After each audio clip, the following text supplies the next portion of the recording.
This is News Today with WDW News Today. I'm Tom Corliss of WDWNT.com. Please like this video, subscribe, and hit the notifications bell to make sure you never miss the latest from the Disney theme parks all around the world. Today we'll be covering the news for August 4th, 2025, but first I've got to mention a few things. I first want to thank everyone who came out to Tampa Bay Comic Convention this weekend and joined us for our presentations, came to our booth, got their special limited edition magnets, etc. But there's some things I got to talk about, and one of them being there's a dinosaur in the room. But first, we posted these on social media, and people went bananas. So we made 3 special limited edition of 1,000 magnets they're modeled after the Passholder magnets, but they're not the Passholder magnets. These are with our logo, and we have the Carnotaur from Dinosaur. We have, and you could show, Billy, you could show a full screen of these. Maybe people could see them better. We have our good friend, the Intergalactic Lounge Singer, Sunny Eclipse, and we have our beloved Gertie the Dinosaur, who's behind me right now, all in magnet form. So if you couldn't make it to the event, we are going to sell these, and we're selling them right now. You can get them for $8 each or 3 for $20 at carouselofproducts.com. We don't have a lot. We gave away hundreds and hundreds and hundreds. I don't know the exact count right now, but there's not a lot of these because they weren't meant to be sold. We just happen to have some left, and so we have those. A new product release for today. We are counting down to extinction for Dinosaur, and it says, I counted down to extinction with the Carnotaur and with some recognizable friends there in the Time Rover for you. But also on the back, famously in the load area of the attraction, there is some text, which is reference to not only WDI, but also the original name of Dinosaur, Countdown to Extinction. We have that. We've added, after the AC, the Animal Kingdom 98, we've added a 26 to mark. So you have the opening and the closing of the attraction. We've only done 250 of these. We may order more, so I'm not going to tell you when these are gone. They're gone. It depends on timing. But if you're going to go say goodbye to Dinosaur soon, why not wear I Counted Down to Extinction. This is available for $30 right now, carouselproducts.com. And last but not least, again, the dinosaur in the room, which I believe we have another camera to show you the size of the dinosaur in the room. We've never done this before. We've never done a different shot. I got to turn this way now. This is our giant inflatable dinosaur, Santa Dinosaur Gertie. It is 8 feet tall. It is, I forget how many feet long. Did we measure it? Does anyone know how long she is? She's pretty long.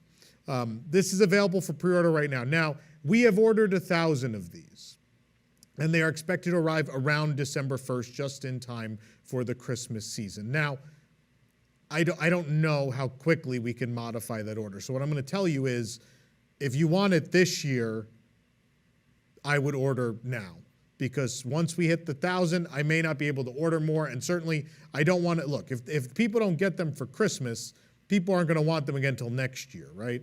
And we don't have the storage space, as I've told you many times before, in this building to store several hundred of these, even if they are deflated. And I'll tell you, the box is not huge, but we are cramped on space in this building. So we don't want to sit on a bunch of these. So here's what's happening. There are 1,000 of these ordered. We sold about 250 of them over the weekend. They just came out on Friday at noon. And so if in 3 days, 72 hours, we've moved 250 of them, that's 1/4 of what we've got. I would assume pretty quickly we'll be out of them, and maybe not fast enough, though, for us to order more than 1,000. So to be totally transparent and honest with you, here it is. And I can't tell you for sure we're going to do them again. We might not. I don't know. I'm not going to tell you it's limited edition because it may not be. But at least if you want her this year, you got to move now because we're not going to have them. There are $150. Similarly sized inflatables at Lowe's and the like are $200 or more. We tried to keep this very affordable, mostly because for us, it's not solely about making money to help sustain WDWNT, the organization. It's also, somewhat selfishly, we just want to fill Fort Wilderness and all of Celebration with this. I just want to see this. I want to drive into Fort Wilderness this holiday season, and these are at every campsite, or through Celebration this holiday season, and these are outside every house. Wherever you live, though, I want to see, if you do buy this, please eventually someday send us pictures of your dinosaur Santa Gertie outside of your home, bringing joy to your world.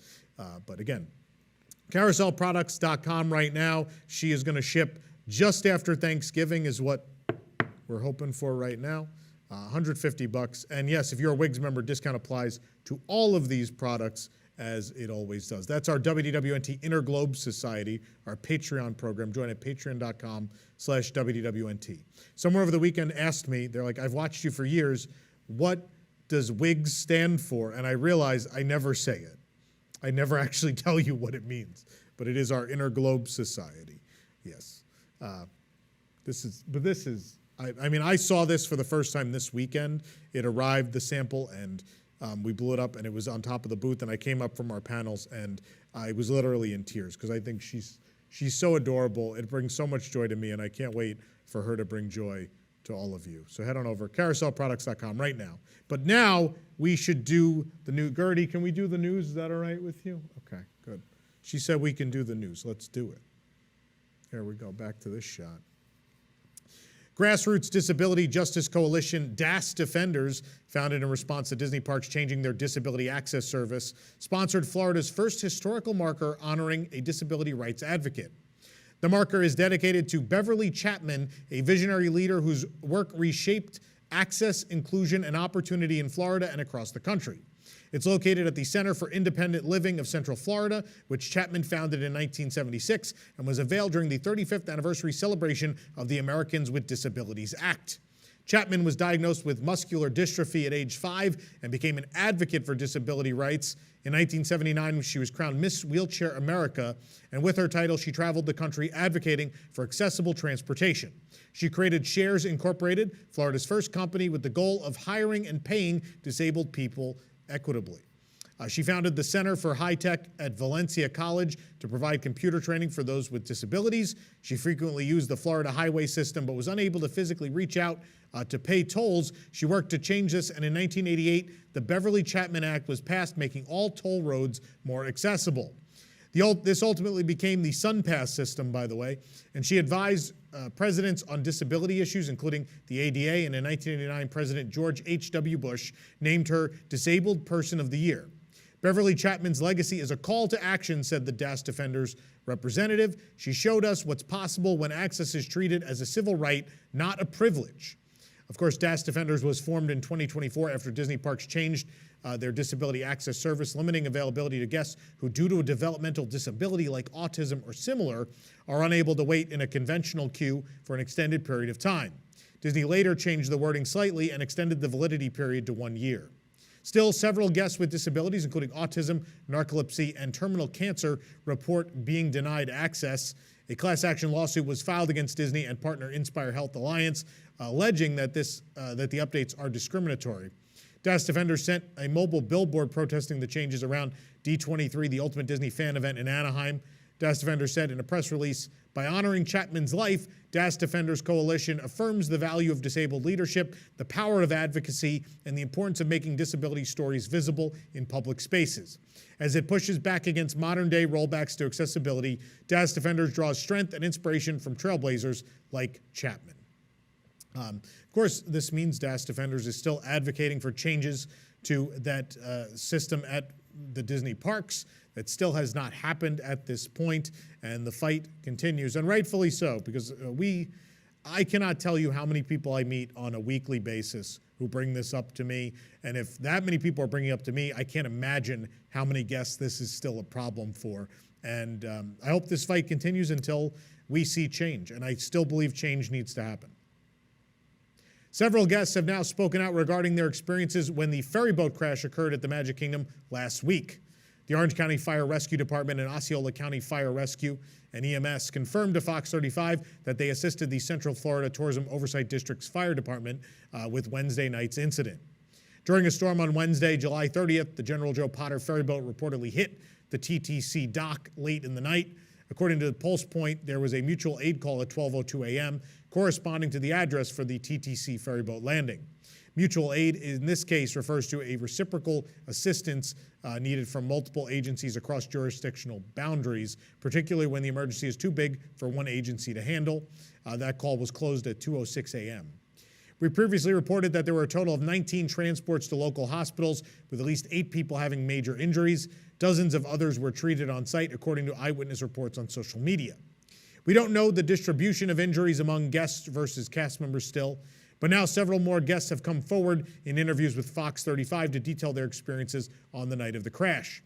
Tammy Hackett was visiting the park with her daughter, son-in-law, and 3 grandchildren. The family was on the lower deck of the ferry boat with at least 2 children in a stroller when the crash occurred. According to Hackett, suddenly we crashed into something and we all went flying forward, falling. The stroller landed on its back, causing the girls to hit their heads, a lot of people screaming, and really hurt bad. We got the girls out and they docked, and honestly, that is when it all went downhill. Not only was there no announcement on what to do when injured, they just had us get off the boat. Hackett later said she had to grab an EMT to check out her granddaughters, though they were all later cleared. Another guest reported that her granddaughter's stroller was completely flipped upside down, recalling little to no communication from Disney following the crash. The guest stated, "I have loved Disney all my life, but the way they handled the situation was unacceptable.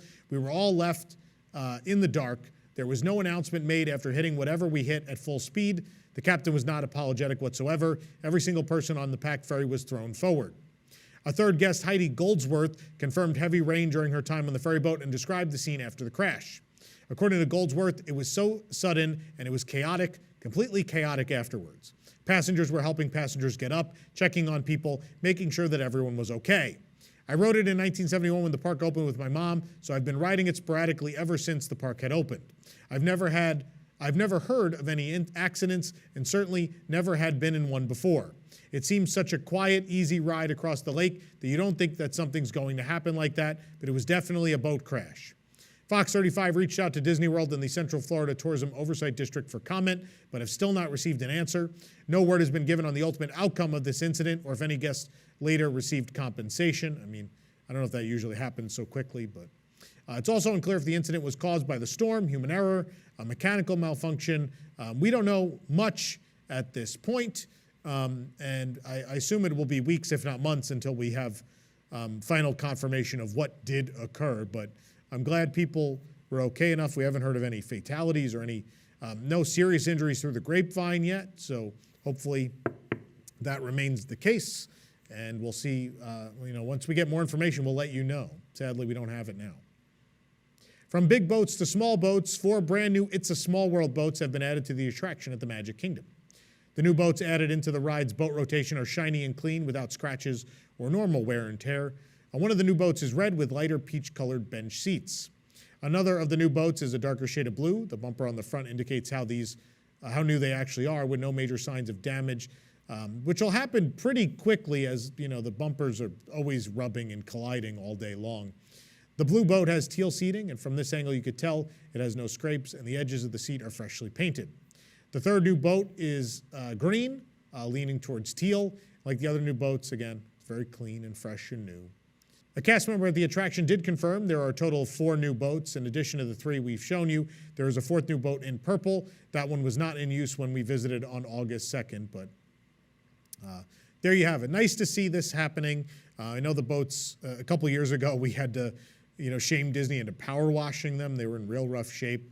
But it's nice to see these little updates where things are brought up to, up to snuff. The Main Street Confectionery at Magic Kingdom now has a poison apple novelty candy container. The candy container is $11.99 with any bulk candy purchase of a ½ pound or more. The containers are available at the register. Guests can bring their bulk candy in a bag to the register to confirm the weight and price, and then add the candy container onto the purchase. It resembles the poison apple from Snow White and the Seven Dwarfs, with green poison dripping over the red apple. The faux liquid forms the features of a skull, and the top is a lid with the stem acting as a handle. The container is identical to the novelty available prepackaged with Bad Apple Sour Gummies for $14.99. So you could get it that way, but this is ultimately a cheaper way to get it and a way to get it with your bulk candy purchases. The candy containers are a relatively new thing. A trash can-inspired candy container was released just a few weeks ago at Disney Springs. The spooky season at Walt Disney World is right around the corner, and new Halloween merchandise has arrived. In fact, it all has arrived in each park's flagship store, such as the Emporium at the Magic Kingdom. The 2025 Halloween merchandise assortment includes adult apparel, youth, accessories, housewares, decor, toys, ornaments, and souvenirs. Additionally, there's a new pastel Halloween merchandise collection featuring Mickey and Minnie Mouse as ghosts, which is available across all of Walt Disney World. We did find that collection this morning at Riverside Depot, though, at Disney's Animal Kingdom.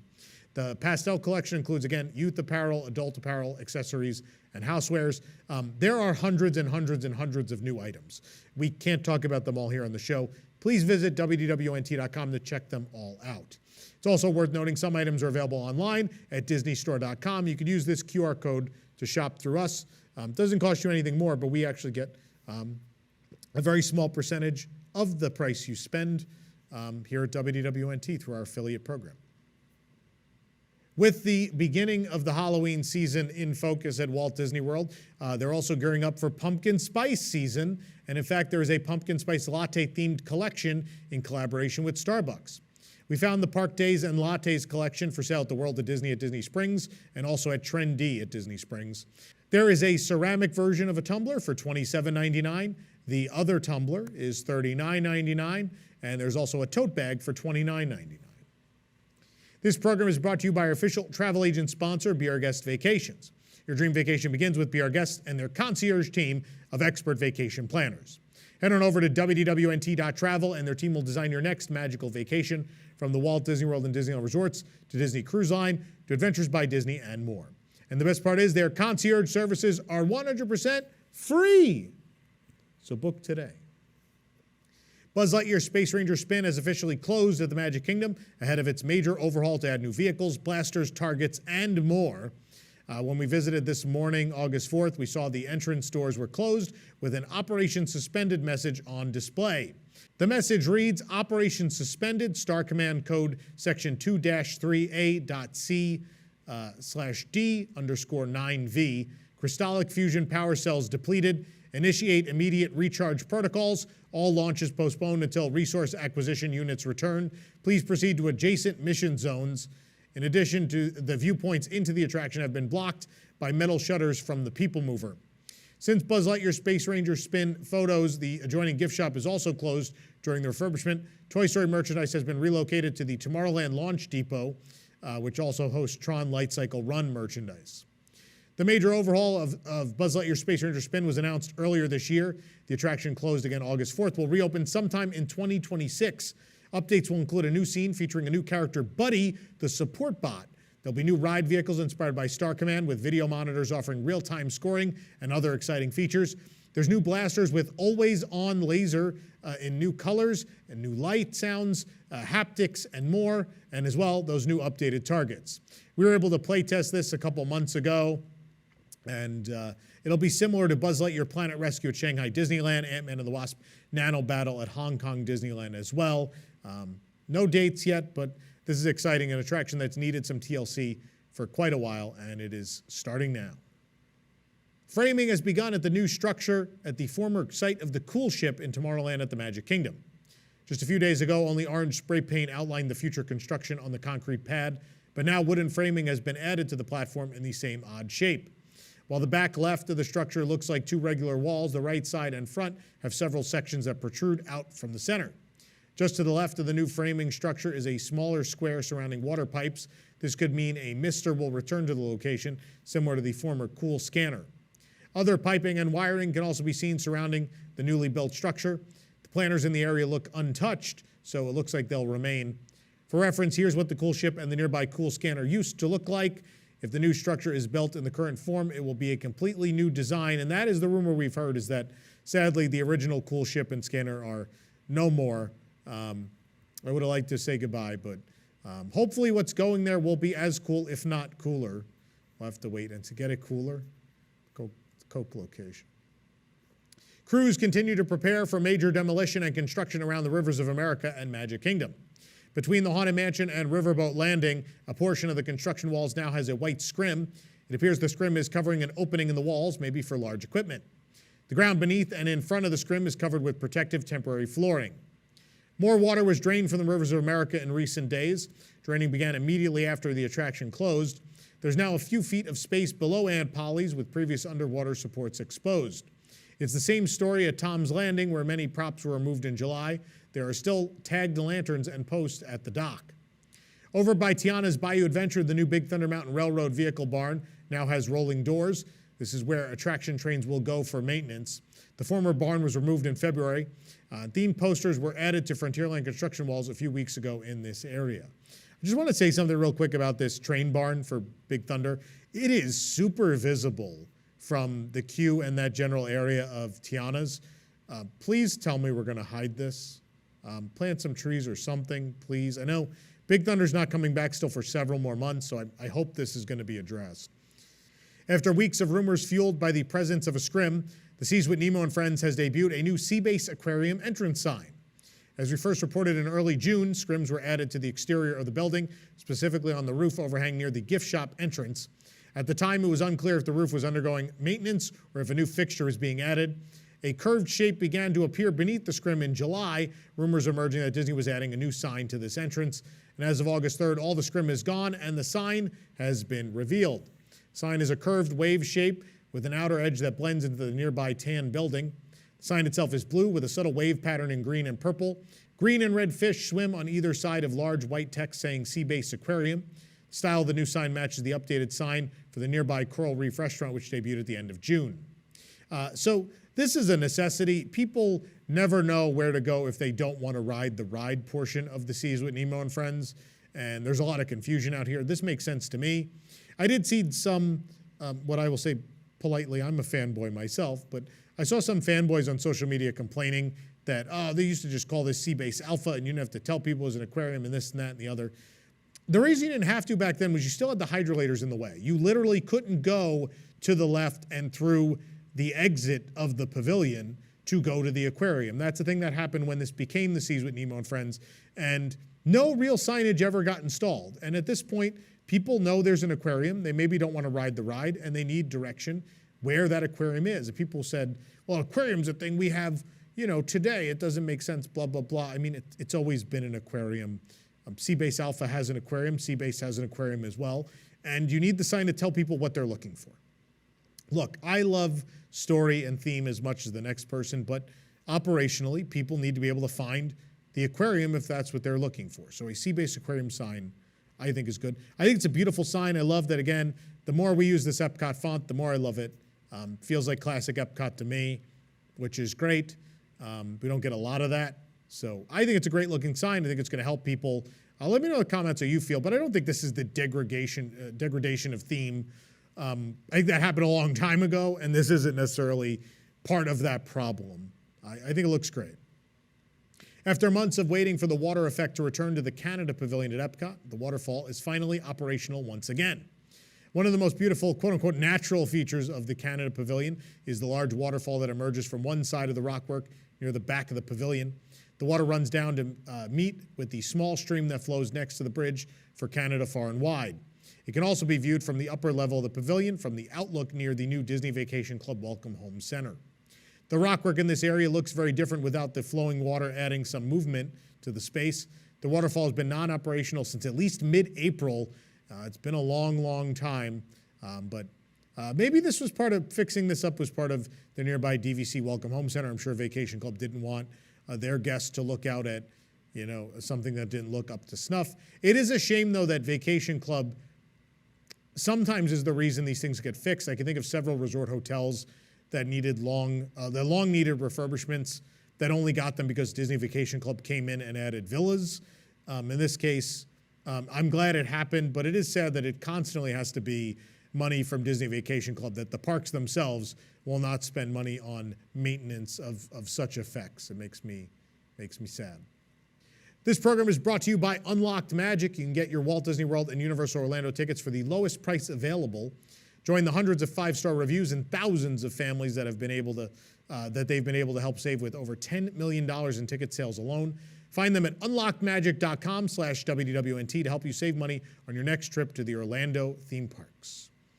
Construction in the former Muppets section of Disney's Hollywood Studios continues as a new aerial photo reveals that the Muppet store, Stage 1 company store, has been completely demolished. Ow, my heart.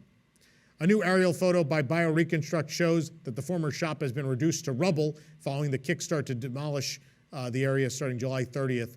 Just one day later, most of the shop was already torn down.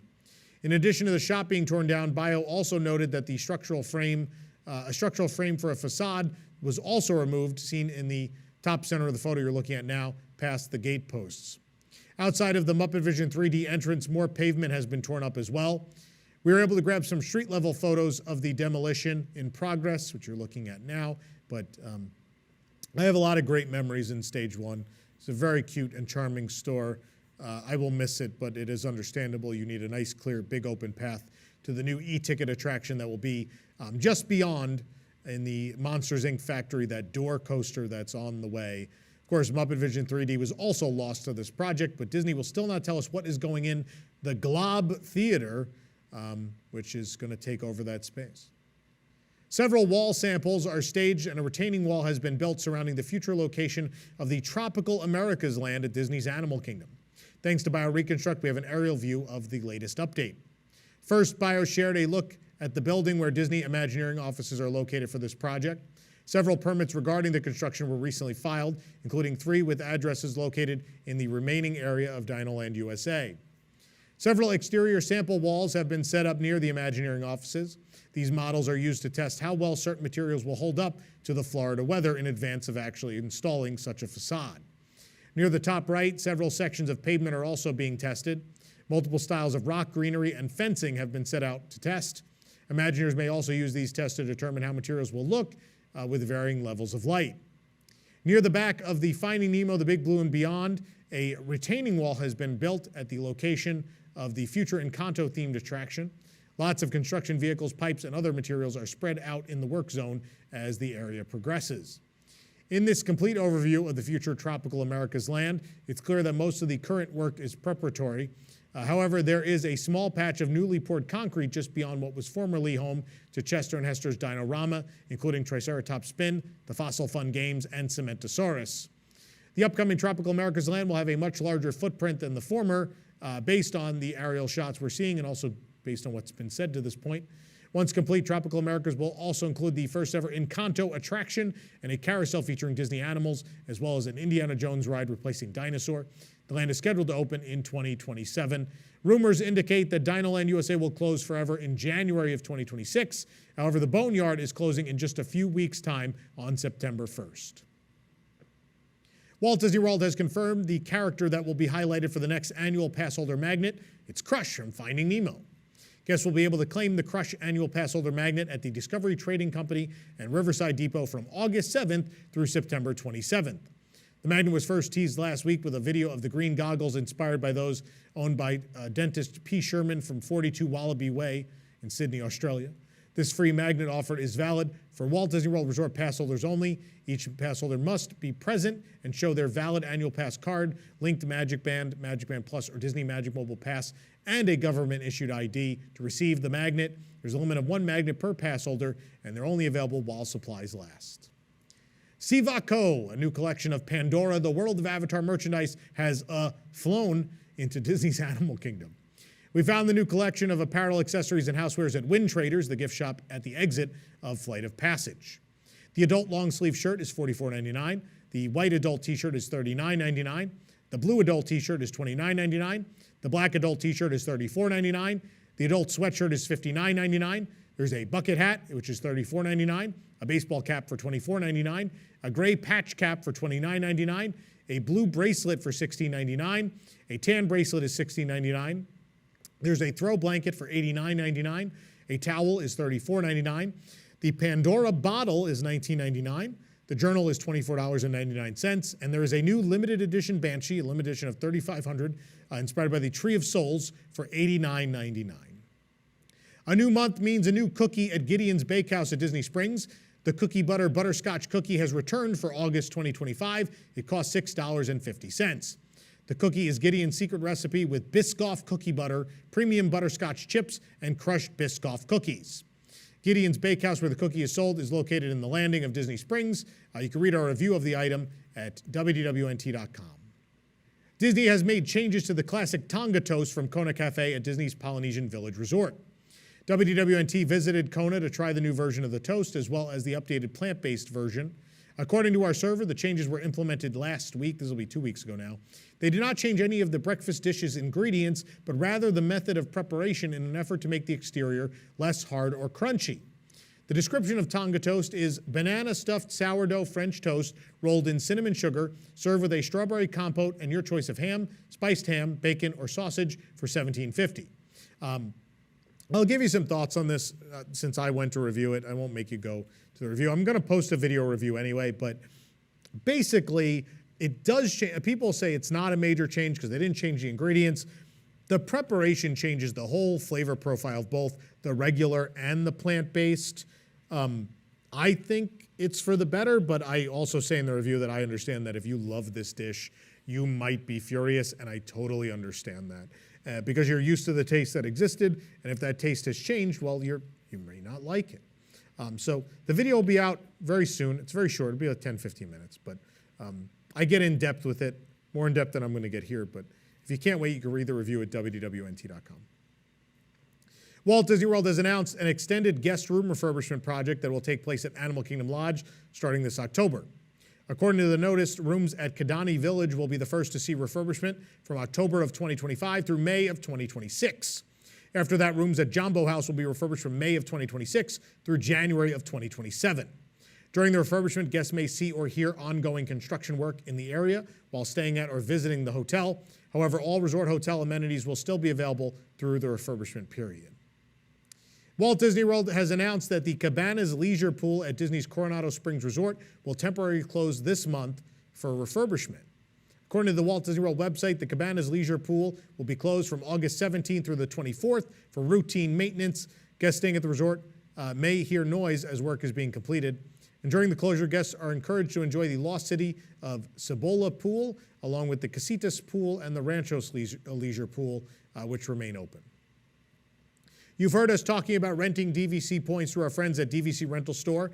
And if you've rented the points and gotten a taste of the DVC lifestyle, you might be thinking that it's time to jump in and join the club. But did you know you don't have to pay the price Disney charges for a DVC membership? You can save thousands of dollars when you buy resale contracts. Contact our friends at DVC Resale Market to find out how much you can save. Go to dvcresalemarket.com/WWNT for more information. That's, in fact, how I became a member, and we paid about half the price, so it's a pretty good deal. In a recent maintenance update, the Skylights located above the arcades on either side of Main Street USA and Disneyland Paris are working again after many years of being non-operational. In a post on X, DLP Report shared that the fake Skylights located in the Liberty and Discovery arcades in Disneyland Paris are now working once more. The French term arcade roughly translates to a covered passageway with shops or stalls on either side, as opposed to the gaming definition of an arcade. The fake skylights that line the ceiling of the Discovery and Liberty arcades have been repaired, are now turned on. When this effect is operational, it illuminates the ceiling with some natural light. It's not really natural, but it looks like natural light. But in actuality, both of these are encased in larger building structures, so it's not real. But I will tell you, since I've been visiting in 2018, these have either been dim or off, and it's real dark in here. I love these spaces, but man, I cannot wait next month to see these restored. I'm very excited. It's going to be the highlight of my trip. Can't wait to see these. It's the best Main Street in the world, and this is just making it even better. Details are being added to the Adventure Bay expansion of Walt Disney Studios Park, soon to be Disney Adventure World, as it nears its 2026 opening. DLP Works captured these aerial photos on July 30th and shared them on X. World of Frozen is at the back of Adventure Bay expansion. As DLP Works notes, the village of Arendelle seems complete with facades, roofs, stone paving, lampposts, benches, and more. In the center of the village, the fountain is being tested. There are two boats docked at the pier, one named the Snedronigen, hope that's right, correct me in the comments, the Danish name for the Snow Queen, which Frozen is based on. Scaffolding is gone from the North Mountain as well, although Elsa's Ice Palace has not been installed yet. Earlier this summer, we talked about this on the show, crews added water from the other Frozen attractions in the world to the flume of Frozen Ever After here in Paris as the ride neared completion. Outside, the sidewalks around Adventure Bay are complete with most themed fences and lampposts installed. There are specific plants and trees for each area, like pines by the World of Frozen, yellow acacias near the future Lion King Pride Lands area, and tall trees by the pre-existing Cars Race Rally. The floating platforms that were previously in the lake, all but one, have been moved backstage now. Leading to Adventure Bay is Adventure Way, along which there are newly planted trees. After a permit was approved on July 23rd, the site for the Up attraction has been cleared. A circular planter is ready for landscaping as well. Also along Adventure Way is the gazebo garden, which recently received character statues. The circular building with a teal-green roof is the Rapunzel Tangled Spin. It's a spinner ride. There's still scaffolding around part of the building, including its central tower. The structure of Regal View Restaurant and Lounge, the building with teal-green roofing in front of the Rapunzel Tangled Spin, or it's, Rapunzel in French, is almost complete. Painters are working on the Art Nouveau patterns and molding on the facade, and not all the dome rooftops have been installed yet. The East Pavilion, which will house quick service food and show management, has scaffolding as crews paint the facade and work on frescoes. A themed canopy is in place at the entrance to the quick service restaurant and will be covered with greenery. A dome structure is awaiting installation as well. The empty land to the right is the future Lion King area, which will open after the rest of the expansion. The land has been fully cleared and outlined, with vertical construction expected to start this fall. When World of Frozen and the surrounding area open in 2026, the park will be renamed Disney Adventure World. The expansion and renaming of the park are part of a major reimagining of Walt Disney Studios.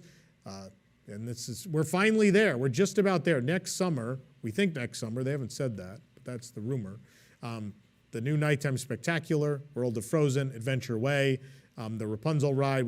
I guess the Up ride's going to open too next summer. Are they going to get that up that quick? I don't know. But excited to see finally the culmination of some of this work in Paris. For the absolute latest on these stories and all that didn't make it into today's show, be sure to check WDWNT.com and follow us on all your favorite social media platforms. You can support the entire team behind this show and others by joining the WDWNT Interglobe Society at patreon.com/WDWNT. Get access to exclusive content, discounted show and event tickets, and more. Special shout out to our WIGS members watching who make this show happen every week.